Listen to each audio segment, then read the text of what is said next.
I remember the exact moment they gave me the choice.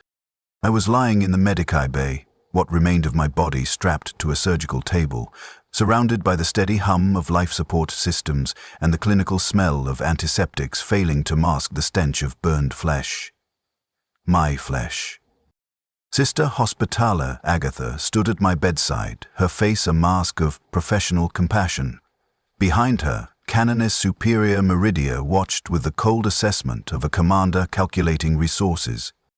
"Sister Helene," Agatha said quietly, "you need to understand the extent of your injuries."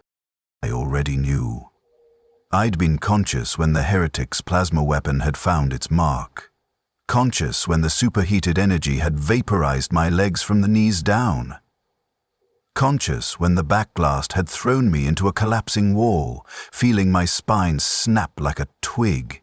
Conscious through all of it, screaming the Emperor's name even as my body was destroyed. They'd pumped me full of enough painkillers to kill a normal human. For a sister of battle, it just made the agony tolerable. "Your legs are gone," Agatha continued, though I already knew this. "Your spine is shattered in 4 places. Your pelvis is fractured. Internal organs are damaged. 3rd-degree burns across 60% of your body. Sister Helene, by all rights, you should be dead." "But I'm not," I whispered through cracked lips. "No," Canoness Meridia said, stepping forward. "You're not, because the Emperor has further use for you, sister. Because your faith has sustained you through injuries that would have killed a lesser warrior. Because you have a choice to make. A choice." I tried to laugh, but it came out as a wet cough. "What choice did a dying woman have?" "We can administer the Emperor's peace," Meridia continued. "You have served faithfully for 23 years. You have killed the Emperor's enemies in numbers worthy of remembrance. You may die with full honors, your name inscribed in our chapter's roll of martyrs, your sacrifice celebrated, and your soul delivered to his side." She paused, and I saw something in her eyes. Not quite pity, not quite hope, calculation. "Or," she said, "you can continue to serve." "How?" I managed. My body was ruined. I couldn't walk, could barely breathe without assistance. How could a broken thing like me serve the Emperor? "The Order has recently acquired a Paragon Warsuit," Meridia explained. "A relic of our founding, refurbished and sanctified for renewed service. It requires a pilot, someone strong in faith, someone willing to sacrifice their humanity for the Emperor's glory, someone who values service above all else." Didn't understand. Not yet. "The suit will keep you alive," Agatha said, her voice taking on a clinical tone. "We'll amputate what remains of your legs and integrate your nervous system with the suit's locomotion systems. Your spine will be fused to the frame's support structure. Your arms will be connected to weapon controls. Nutrient feeds will sustain you. Waste recycling will handle bodily functions. You'll never leave the suit, sister. You'll live in it, fight in it, exist within it until your death, however many years or decades from now that may be." The reality of what they were offering settled over me like a shroud.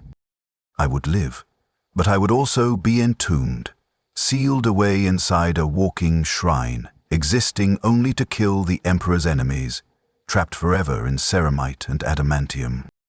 "It's not an easy existence," Meridia said bluntly. "You'll be isolated, separate from your sisters in ways that go beyond the physical. You'll never feel the wind on your face again, never walk freely, never kneel in prayer without hydraulic assistance. You'll become a weapon more than a woman, a relic venerated but also feared." She leaned closer, her eyes boring into mine. "But you'll serve, you'll fight. You'll kill heretics and traitors and all who stand against the Emperor's will. You'll be a bulwark for your sisters, a walking fortress they can rally behind. Your sacrifice will inspire generations. This is not an easy choice, Sister Helene, but it is a choice." I closed my eyes. Pain radiated through every nerve that still functioned. My body was destroyed. My future as a normal sister of battle was gone. I could die with honor, my suffering ended, my soul ascending to the Emperor's side. Or I could continue fighting, continue serving, continue existing in a nightmare of my own choosing, sealed away from everything I'd ever known, becoming something other than human, for the sake of the war that never ended. The choice wasn't difficult. It was excruciating. But there was only one answer a faithful sister could give. "I will serve," I whispered, "for the Emperor. Forever, if he wills it." Meridia nodded, satisfaction crossing her features. "Then it shall be done. Prepare her for surgery. The interment begins immediately." The procedure took 14 hours. I was conscious for most of it. They couldn't risk full sedation. The integration between my nervous system and the suit's control mechanisms required active feedback, my brain learning to interface with systems no human was meant to control. They cut away what remained of my legs first. I felt the bone saws working, the surgical lasers cauterizing, the augmetic connection points being drilled directly into my femurs. The pain was transcendent. I screamed prayers through it all, liturgies of suffering, hymns of sacrifice, begging the Emperor for strength. Then came the spinal fusion. They inserted ceramite rods directly into my vertebrae, connecting them to the suit's internal frame. My spine became part of the machine, organic and mechanical fused into a single structure. I felt every adjustment, every calibration, every moment of violation as my body ceased to be entirely mine. My arms were next. They didn't amputate. They didn't need to. But they inserted neural interfaces at my elbows and shoulders, connection points that would allow me to control the suit's weapons as extensions of my will. The installation burned like fire in my bones. Finally, they placed me inside the suit itself. The Paragon Warsuit was massive, nearly twice my height, plated in sacred ceramite, inscribed with prayers and litanies, bristling with weapon hardpoints. It had been a chapter relic, damaged in battle centuries ago, stored in our fortress monastery's deepest vaults until now. Now it would be my body, my prison, my coffin. They lowered what remained of me into the suit's interior cavity. My ruined body fit perfectly. The internal space had been modified to accommodate my specific dimensions, my specific injuries. They connected my spinal fusion to the suit's frame with a series of locking mechanisms I felt click into place, each one sealing me more permanently into my new existence. The neural interfaces in my arms plugged into the weapon controls. Targeting data flooded my vision, alien and overwhelming. My legs, or what the suit registered as legs, activated, and I felt myself standing for the first time in weeks. Not with my body, but with hydraulics and servos, towering 3 meters tall, weighing over a ton. Nutrient feeds threaded into my stomach. Waste catheters inserted themselves with clinical precision. A respirator mask sealed over my face, filtering air and monitoring my vital signs. Status displays flickered to life across my peripheral vision, information I'd need to learn to interpret. And then they sealed the suit closed. Armored plates locked into place, entombing me completely within the machine. This was my body now. This would be my body forever. "Sister Helene," Canoness Meridia's voice came through the suit's external audio receptors. "Can you hear me?" I tried to speak. The suit's vocoder activated, translating my words into an amplified, mechanical approximation of my voice. "Yes, Canoness." "I hear you." "Then rise, sister. Stand in the Emperor's name. Take your first steps in service renewed." I thought about walking. The suit responded, servos whining as it took a step forward, then another. The motion was ponderous, heavy, nothing like the fluid grace I'd once possessed. I was slow, powerful, but slow. A walking tank, not a warrior. But I was standing, I was mobile, I was functional, I was alive. "Welcome back to the Order, Sister Helene," Meridia said. May your service be eternal. If this story is resonating with you, if you feel the weight of Sister Helene's sacrifice, like this video and subscribe. Comment below where you're watching from today. Let us honor her choice together. The first year was adaptation, learning to exist in a body that wasn't mine. Simple actions became complex procedures. Walking required conscious thought about servo timing and weight distribution. Sitting was impossible. The suit didn't bend that way, so I stood or reclined at a 45-degree angle in maintenance alcoves. Eating meant consuming nutrient paste through tubes, flavored only by additives, never again tasting real food. Sleep was perhaps the worst. I couldn't lie down. The suit held me upright or tilted slightly back, and I drifted into unconsciousness surrounded by the constant hum of the suit's systems, the soft whir of circulation pumps, the occasional click of self-diagnostic protocols. My dreams were filled with memories of running, of kneeling in prayer, of simple human movement I'd never experience again. Prayer itself had changed. I could no longer kneel properly. The suit's legs weren't designed for it. I could lower myself partially with hydraulic assistance, achieving something approximating genuflexion, but it required minutes of careful servo adjustment and never felt natural. My devotions became standing affairs, recited while locked in position, my words projected through the suit's speakers rather than whispered in intimacy. The other sisters treated me differently, reverently, with respect that bordered on fear. They called me Sister Helene still, but I saw it in their eyes. I wasn't quite a sister anymore. I was something other. A relic. A walking shrine to sacrifice. They venerated me and avoided me in equal measure. Only a few still spoke to me as they had before. Sister Clara, who'd been my squad mate for 8 years, approached me one evening in the Chapel of Martyrs. I was conducting my devotions, standing before the altar, the suit's stabilizers locked to prevent any sway. "Hélène," she said quietly, using my name without the title. "How are you really?" I turned, the suit's torso rotating with a whine of servos. Clara flinched slightly. They all did at the sound, but held her ground. "I serve," I said through the vocoder. The words came out flat, mechanical. "I live to fight the Emperor's enemies. What more could I ask?" "To be human," Clara said softly. "To feel sunlight, to walk freely. To live, Hélène, not just serve." I had no response. Because she was right. But what was I supposed to do? The choice was made. The surgery was complete. This was my existence now. "I am content," I lied. "The Emperor's will is my purpose." Clara looked at me for a long moment, sadness in her eyes. Then she nodded and walked away, and I realized our friendship had changed forever. She saw a sister in a suit. I was becoming the suit itself. The sister, just an organic component necessary for its function. That was when I began to understand what I'd truly sacrificed. The first combat deployment came 3 months after my interment. A cult of heretics had taken root on an agri-world in our sector, corrupting the planetary governor and spreading their blasphemy among the workers. Our order was dispatched to purge them root and branch, to cleanse the world with bolter and flame. I was deployed as heavy support.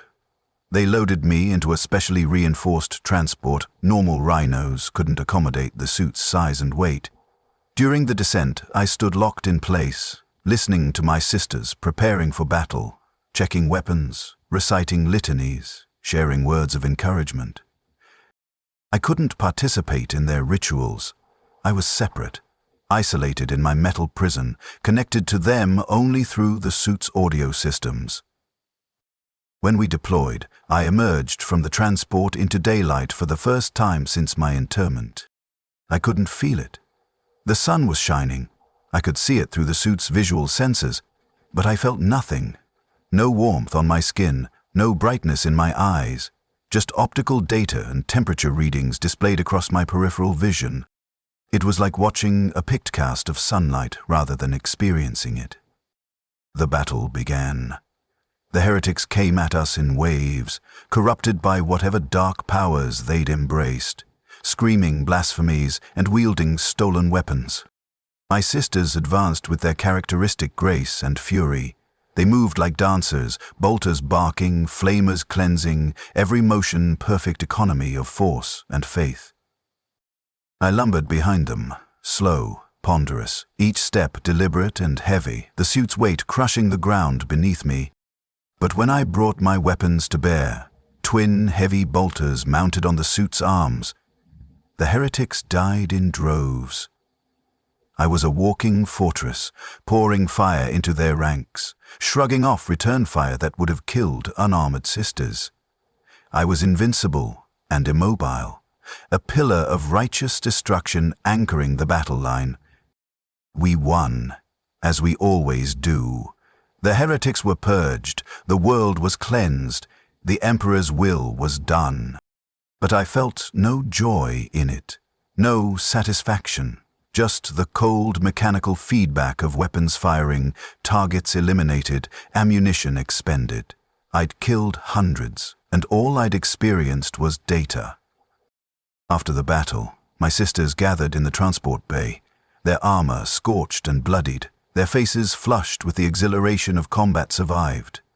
They embraced, congratulated each other, shared words of pride and relief. I stood apart, physically unable to join them, too large to fit in their circle, too alien in my metal shell to share their humanity. Sister Clara approached, her face bright with victory. "That was incredible, Helen. You held the entire left flank yourself. Those heretics couldn't even get close to you." "I performed my function," I said through the vocoder. Her smile faltered. "Your function. Helene, you saved lives today. You were magnificent." "I am a weapon," I replied. "Weapons don't save lives, they take them." She looked at me with something like horror. "You're not just a weapon. You're still our sister. You're still—" "Am I?" I interrupted. The vocoder made my words harsh, challenging. "Look at me, Clara. Really look. Am I a sister of battle? Or am I a weapons platform that used to be a sister?" She had no answer. Neither did I. Decades passed. 20 years became 30, became 40. My body, what little remained of it, survived beyond all expectations. The suit's life support systems kept me alive through injuries that should have been fatal. My nutrient feeds sustained me, my waste recycling functioned without fail. I became a permanent fixture of the Order, the ancient one who never aged, never changed, never left her adamantium prison. My sisters did age, and retired, and died. I watched Sister Clara go grey, her movements slowing, her reflexes dulling. She retired from active combat at 52, taking up teaching duties for the novices. I saw her sometimes, walking the fortress monastery's halls, her gait stiff with old injuries that never quite healed.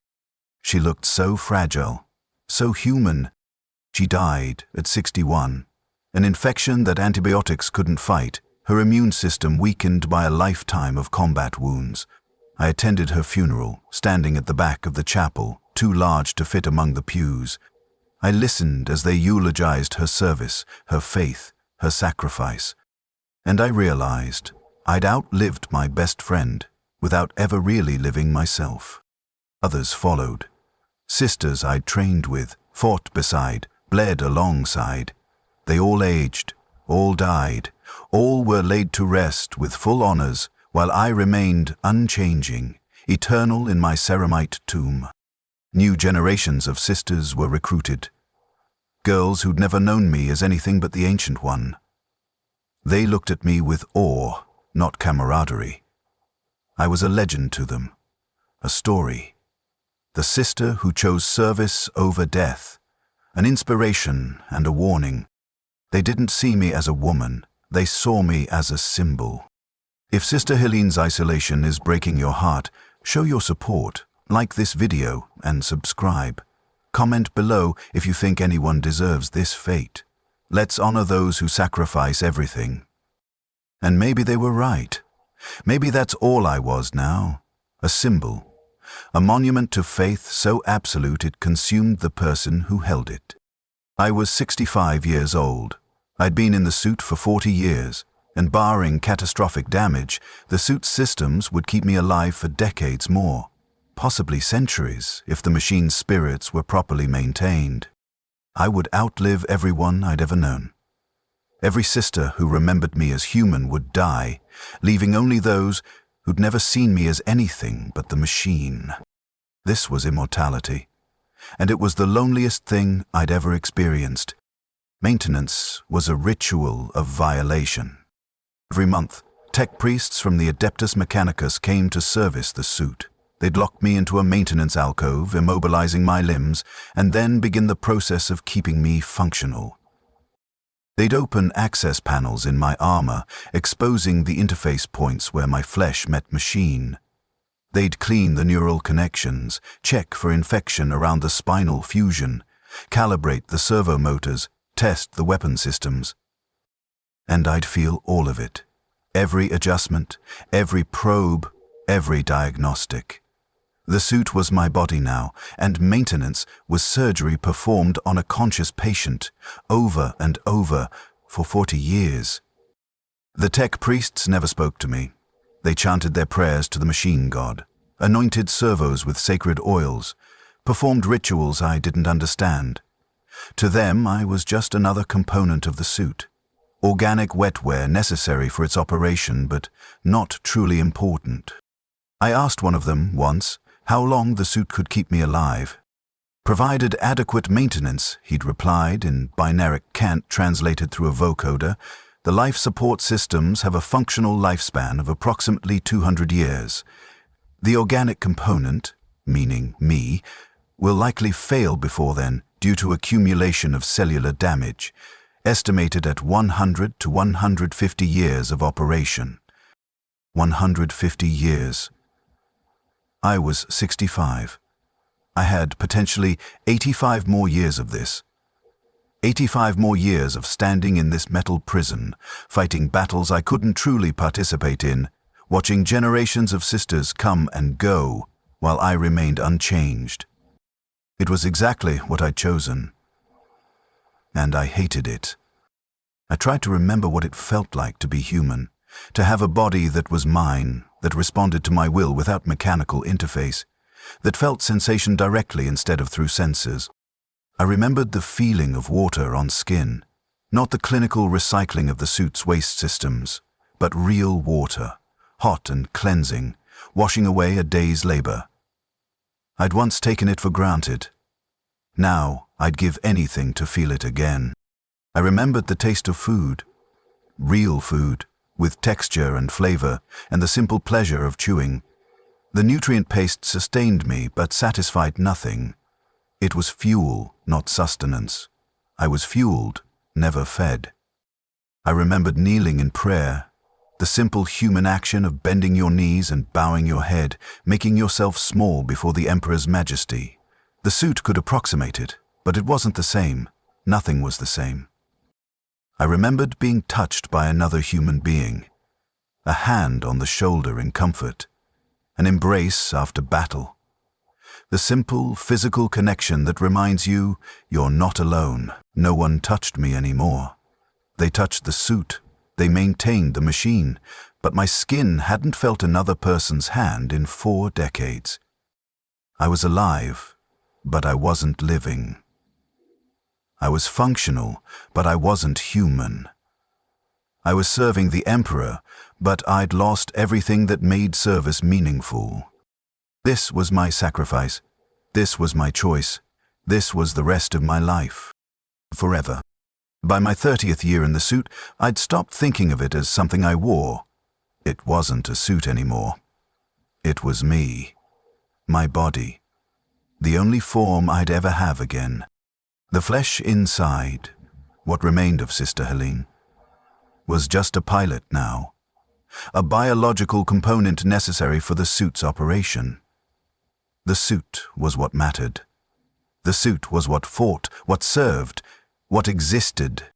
I was becoming the machine, or the machine was becoming me. The distinction was meaningless. The Canoness Superior. Not Meridia anymore. She'd died 15 years ago. Began referring to me officially as Venerable Helene, the title used for dreadnoughts, for ancient warriors whose service had transcended their humanity. I suppose that's what I was. A living dreadnought, a sister of battle transformed into a walking shrine, my continued existence a testament to faith so strong it defied death itself.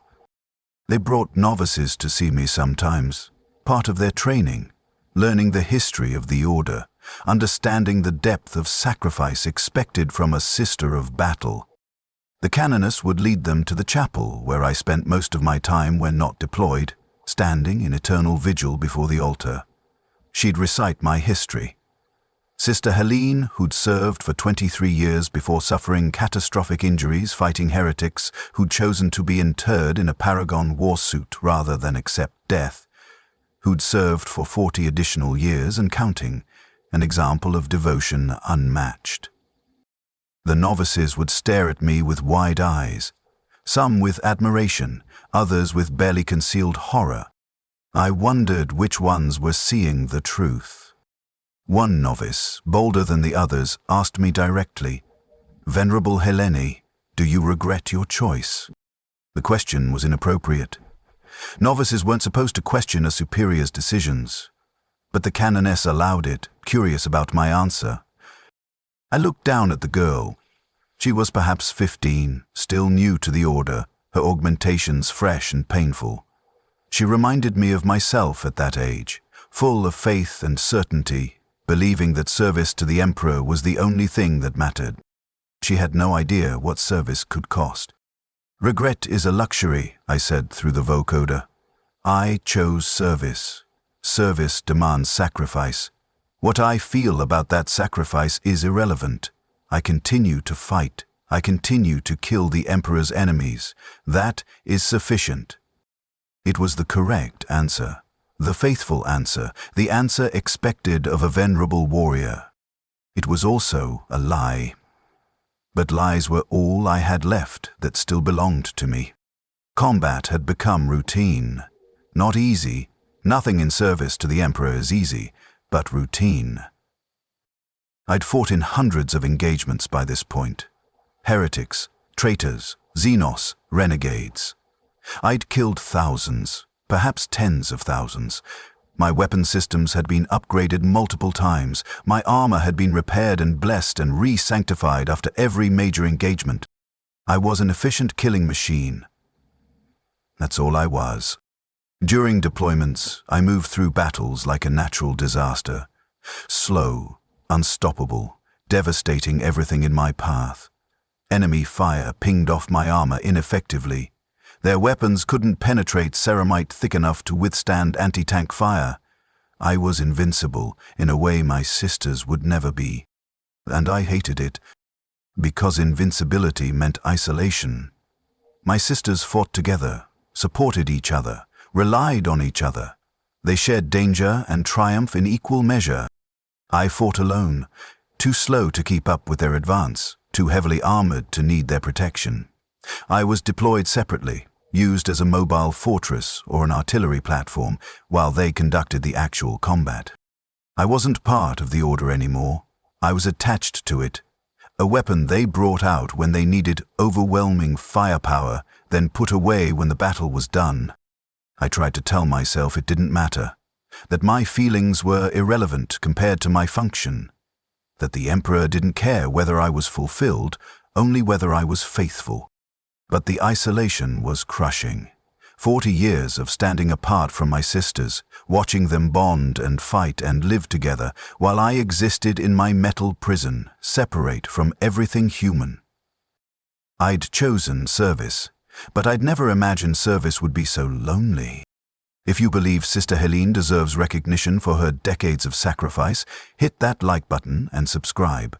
Comment if you think her faith is inspiring or tragic. Share this story of eternal service.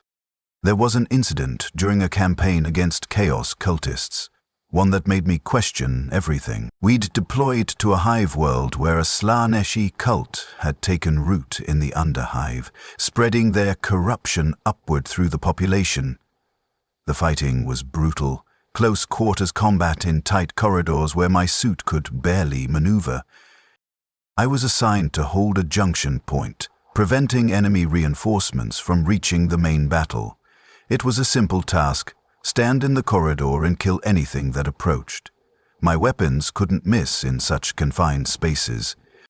The cultists came in waves. I cut them down mechanically, bolter fire tearing through corrupted flesh, the corridor filling with bodies and blood.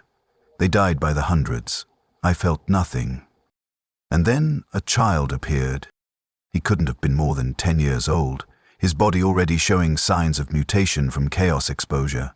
He was armed, carrying an auto pistol too large for his small hands, and he fired at me with wild desperation. The rounds bounced off my armor harmlessly. He was no threat. I should have killed him immediately. Chaos corruption knows no age, spares no innocence.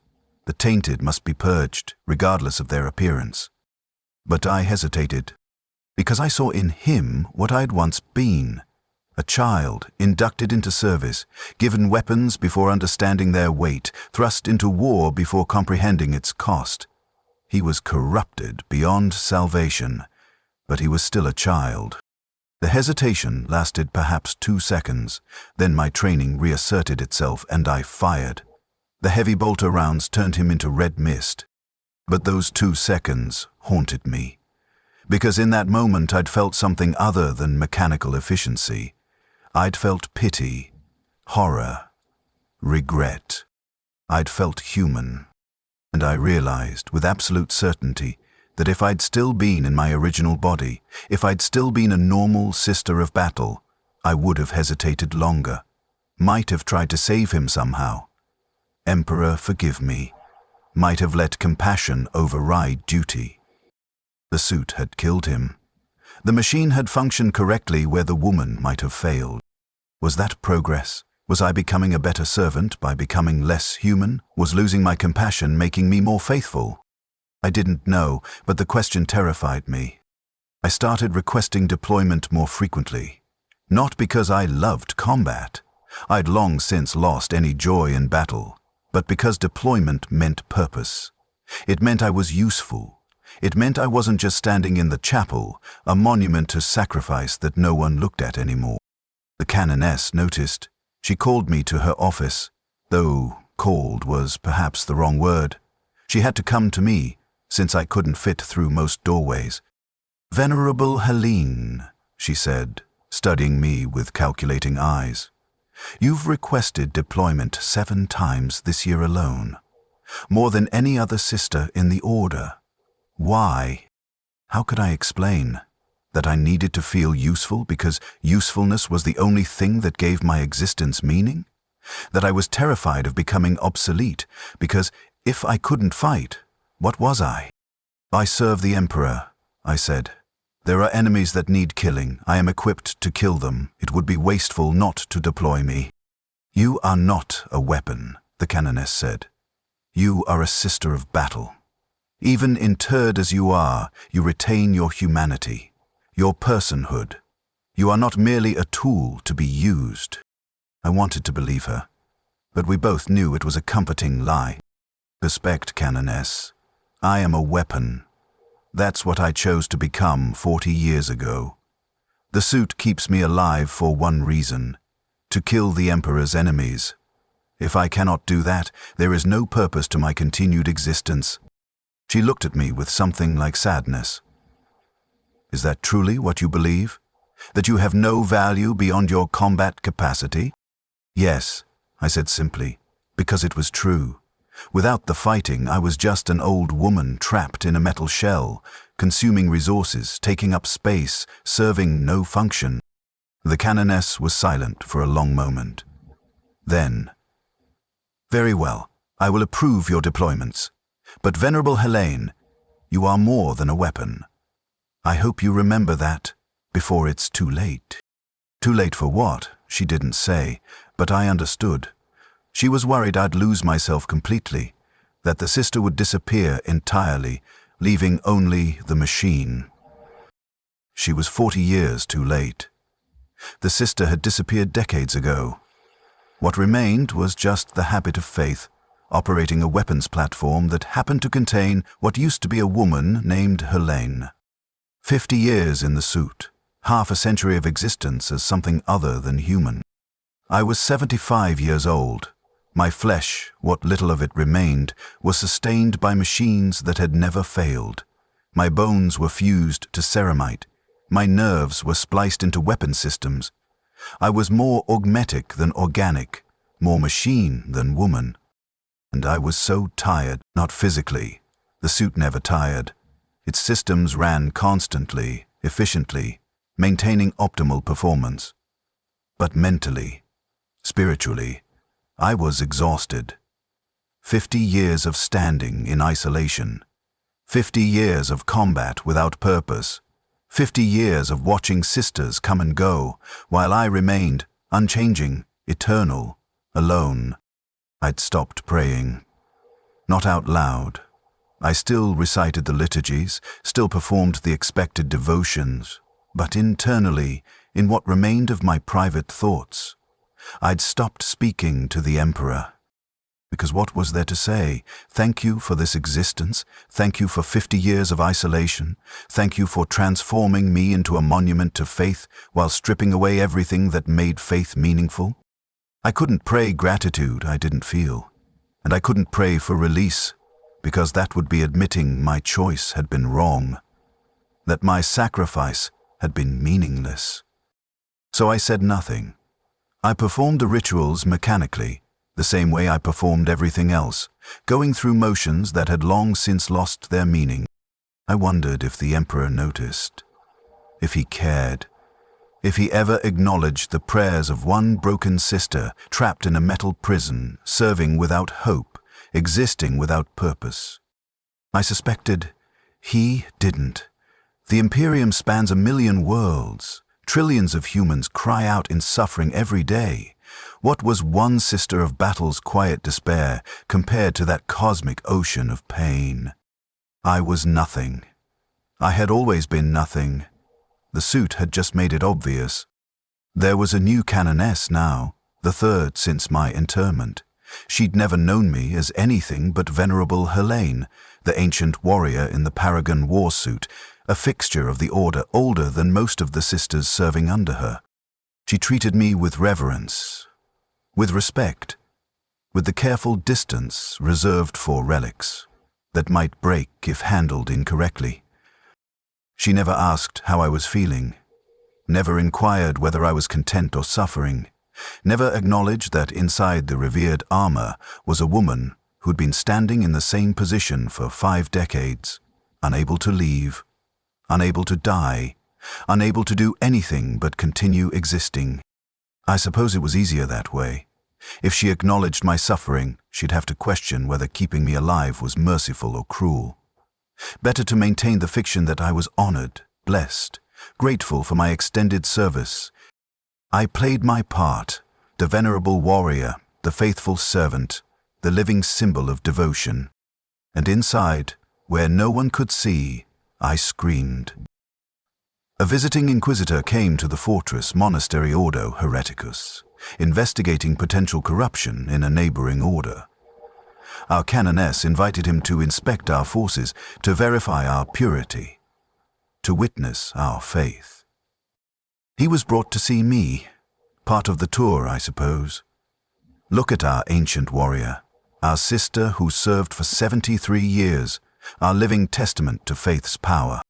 The inquisitor stood before me, studying my suit with calculating eyes. He was old himself, perhaps 90, sustained by juvenat treatments and bionics, but his eyes were sharp, analytical, missing nothing. Remarkable, he said after a long silence. How long have you been interred, Venerable Helene? 50 years, Lord Inquisitor. 50 years. And you've remained faithful throughout, no doubt? No weakness, no desire for release? It was a trap. Admitting doubt to an inquisitor was admitting potential corruption. Any sign of weakness would mark me as compromised, potentially requiring purging. I serve the Emperor, I said carefully. My faith is absolute. My duty is eternal. He studied me for another long moment. Then, surprisingly, he dismissed the canoness and the attending sisters. When we were alone as I ever was, he spoke quietly. You don't have to lie to me, sister.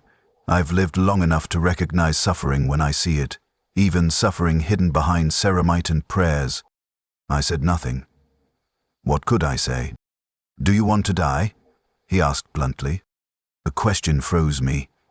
Not with shock, I had thought about it countless times, but because no one had ever asked before. No one had ever acknowledged that death might be preferable to this existence. What I want is irrelevant, I said finally. I chose service. Service demands sacrifice. My feelings about that sacrifice don't matter. That's not an answer. It's the only answer I have, Lord Inquisitor. He nodded slowly. I've seen this before. Warriors interred in dreadnoughts living centuries beyond their natural span, kept functional by machines when mercy would dictate the Emperor's peace. They all say the same thing. Service. Duty. Sacrifice. All true, all meaningless. He stepped closer, his voice dropping further. The Imperium runs on sacrifice, sister. Trillions of humans suffering and dying so that humanity might survive another day. Your sacrifice is just one more drop in that ocean, but it's your drop, your suffering, and no amount of faith makes it stop hurting. Tears would have come if I'd still been capable of crying. But my tear ducts didn't work anymore. Couldn't function in the suit's artificial environment. Why are you telling me this? I whispered. Because someone should acknowledge it, he said. Your suffering has meaning. Not because it serves the Emperor. All suffering serves the Emperor in the end, but because you've endured it faithfully. That deserves recognition. He turned to leave, then paused. For what it's worth, sister, I'm sorry. You deserved better than this. Then he was gone, and I was alone again with my thoughts, and my metal prison, and the crushing weight of 50 more years ahead. If this Inquisitor's honesty moved you, if Sister Helene's suffering is becoming unbearable to witness, show your support, like and subscribe. Comment if you think she deserves peace or must continue serving. Your voice matters.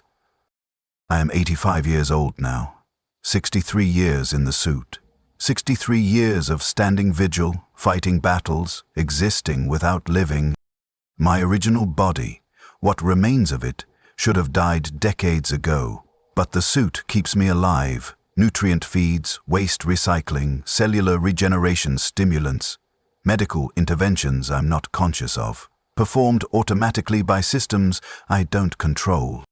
I am immortal until the machine decides otherwise. The fortress monastery has changed around me.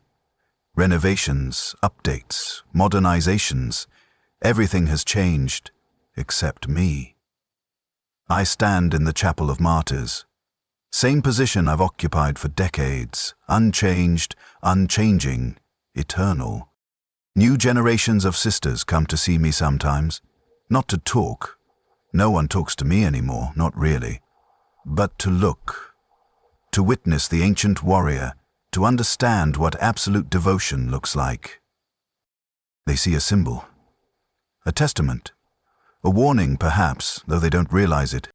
They don't see the woman trapped inside, the woman who stopped being a woman decades ago, who exists now only as organic components maintaining a weapons platform, who hasn't felt sunlight or rain or human touch in longer than some of these sisters have been alive.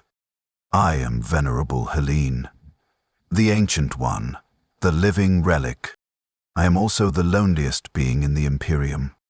There are moments, rare now, when I remember what it was like to be human. I remember Sister Clara's laugh, the way her eyes crinkled when she smiled, the warmth of her friendship before the suit came between us. Before I became something other than her sister. I remember my mother's face. I'd entered the Order as a child, barely remembering my family, but sometimes fragments surface, a voice, a touch, a feeling of safety I haven't felt in 70 years.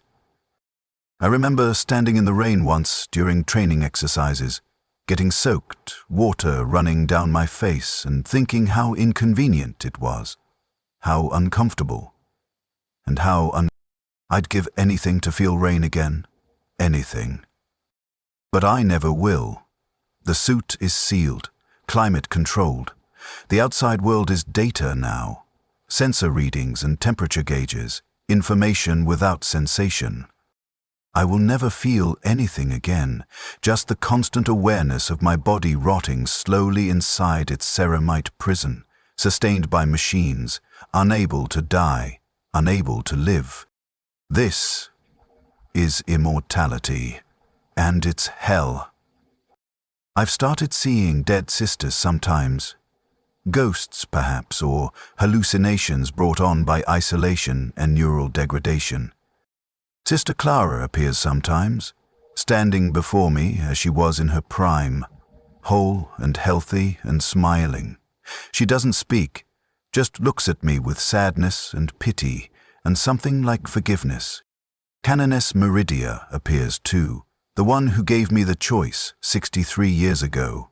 She watches me with calculating eyes, assessing whether her investment paid off, whether keeping me alive was worth it. I don't know if it was. How do you calculate the value of one sister's extended service against the cost of her humanity? How many enemies must she kill to justify 63 years of suffering? I've killed thousands, perhaps tens of thousands. I've held defensive positions that would have fallen without me. I've provided fire support that saved hundreds of sisters' lives. By any objective measure, my continued service has been valuable to the Order, worth the cost of maintaining me, worth the resources invested in keeping me functional. But was it worth my soul? Was it worth 63 years of isolation and despair and slow dissolution of everything that made me human? I don't know, and no one asks. The tech priests came for routine maintenance yesterday. The usual procedure: lock me in the alcove, open the access panels, check the systems, perform the rituals, seal me back up. But this time, one of them paused while examining my neural interfaces. He ran additional diagnostics, consulted his instruments, performed tests I didn't understand. Then he spoke to his colleague in binary cant. I caught fragments through the suit's audio systems. Degradation, neural pathways, organic component failing, recommend assessment. They were discussing me, my body, the flesh that still piloted this machine. I was failing. After 63 years, the organic components were finally breaking down. My brain, my nerves, the biological systems that the suit relied on, they were degrading. I was dying, slowly but dying. The tech priest addressed me directly, a rare occurrence. Sister Helena, neural degradation has been detected. Recommend immediate assessment by Order Medici. Continued operation may result in critical system failure. How long? I asked through the vocoder. He consulted his instruments. Uncertain. Neural degradation is progressive. Estimates range from 5 to 20 years before cognitive function becomes compromised. Life support systems will continue operation, but consciousness may be affected. 5 to 20 years. Then what? Would I lapse into unconsciousness, the suit continuing to function with my comatose body inside? Would I lose cognitive ability gradually, becoming senile and confused while still locked in this metal prison? Would I simply cease to exist while the machine continued operating? Can it be repaired? I asked, though I already knew the answer. Negative. Organic neural tissue cannot be replaced without complete body extraction. Such procedure would be fatal in your current condition. So this was it. The beginning of the end. After 63 years of faithful service, after decades of fighting and standing vigil and enduring isolation. I was finally breaking down. I should have felt relieved. Death was coming. Release was approaching. The nightmare would eventually end. But all I felt was empty. 63 years of suffering, and I'd learned nothing, accomplished nothing beyond killing the Emperor's enemies. I'd sacrificed everything and gained nothing except more years of isolation. "Thank you," I told the tech priest. "Inform the canoness. I will continue serving until system failure. Because what else could I do? I'd chosen service 63 years ago. Service until death. And death was finally coming to collect." The canoness visited me after receiving the tech priest's report. She stood before me, this young woman who'd never known me as anything but a relic and struggled with words. "Venerable Helene," she said finally, "the Medicae have confirmed the tech priest's findings. Your neural systems are degrading. They estimate 5 to 20 years remaining." "I understand, canoness. We could. There are options. Advanced neural augmentation, memory engrams backed up and restored, procedures that might extend your function significantly. More procedures, more surgery, more modifications to extend my existence in this prison." "No," I said quietly. "No more procedures. Let me serve until I fail naturally. That's sufficient." She looked relieved. Whether because the procedures would have been expensive or because she genuinely wanted to spare me further suffering, I didn't know. Didn't care. "Very well," she said. "You will continue your duties as long as you are able, and when the time comes, the Emperor's peace will be administered. You will be laid to rest with full honors. Your name will be inscribed in the chapter's greatest heroes. Your sacrifice will be remembered." Remembered? As what? The sister who chose service over death and spent 63 years regretting it. The warrior who became a weapon and lost her soul in the process. The woman who stood in isolation for decades because faith demanded she keep serving. "Thank you, canoness," I said, because that's what she expected. She left. And I stood in my alcove, alone as always, contemplating the remaining years of my existence. 5 to 20 years, and then I'd finally be free. It seemed like an eternity. If you believe Sister Helene has earned her peace, if you think her sacrifice deserves recognition, like this video and subscribe. Comment if you would have made the same choice.